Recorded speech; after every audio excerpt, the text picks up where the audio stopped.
Hey friends, it's me again. Okay, so this one is going to be Bhujangasana. All right, so before we get started, please like and subscribe to the channel to get notified of any new videos. And of course, the day I decide and plan on recording, I don't have my hair products. I left them at my mom's house because I have been showering there because my shower was not working. So bear with the hair. All right. I hope these videos are helping. Okay. So this one is baby cobra. Now, there are a couple of things to consider before baby cobra. So oftentimes, a lot of people thrust the chin up in this pose. If it's not this pose, and it's Urdhva Mukha Svanasana, upward facing dog, or a lot of poses in yoga, there's the chin that goes up. So if you notice, if you consider the back of the neck, so there's a lot of crunching in the back of the neck. So this causes a lot of tension in the neck, and it also just brings awareness to where we tend to hold tension in the neck. If we do it in the low back and we hyperextend, then we notice that we carry a lot of tension in the low back. Me.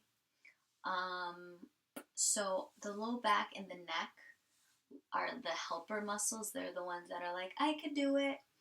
And they're just accessory muscles. They're not the real deal muscles.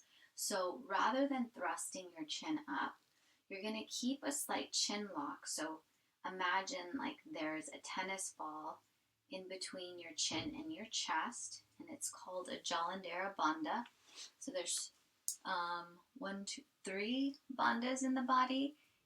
Correct me if I'm wrong though, because I'm new to the bandhas. I know that there's Mula Bandha, which is the pelvis, Uddiyana Bandha, which is right in the stomach, and then there's Jalandhara, but there might be another, and I don't think so. I'm just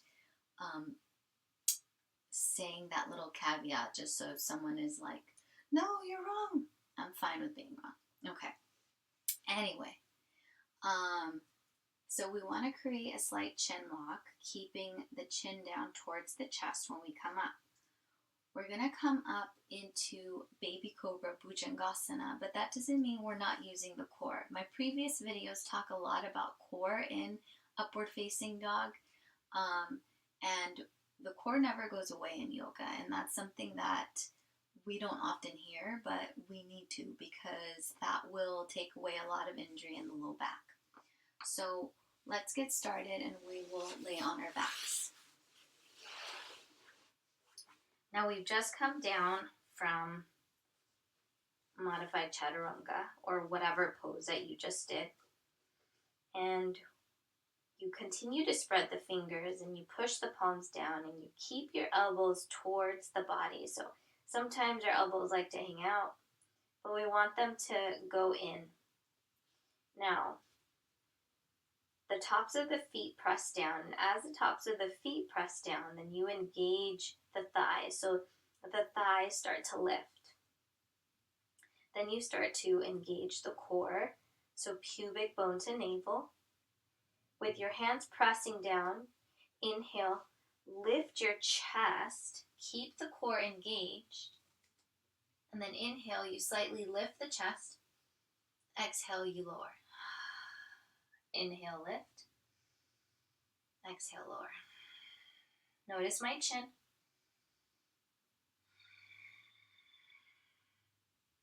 Right? That's a lot different than this. Right? So that previous pose I just did, I was really dumping in my low back. So a lot of pressure was going in there. Instead, I want to really engage my core. The thighs lift, hands press down, inhale to a baby cobra. Notice my upper body, it lifts on the inhale and lowers on the exhale.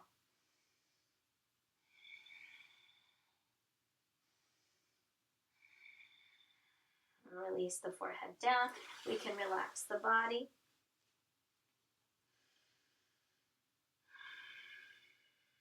Find your way back to your breath.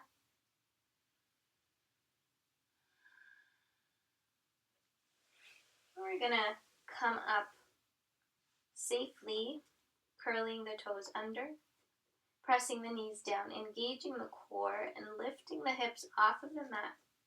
Keeping a flat back, push up to hands and knees, and then sit back on your heels.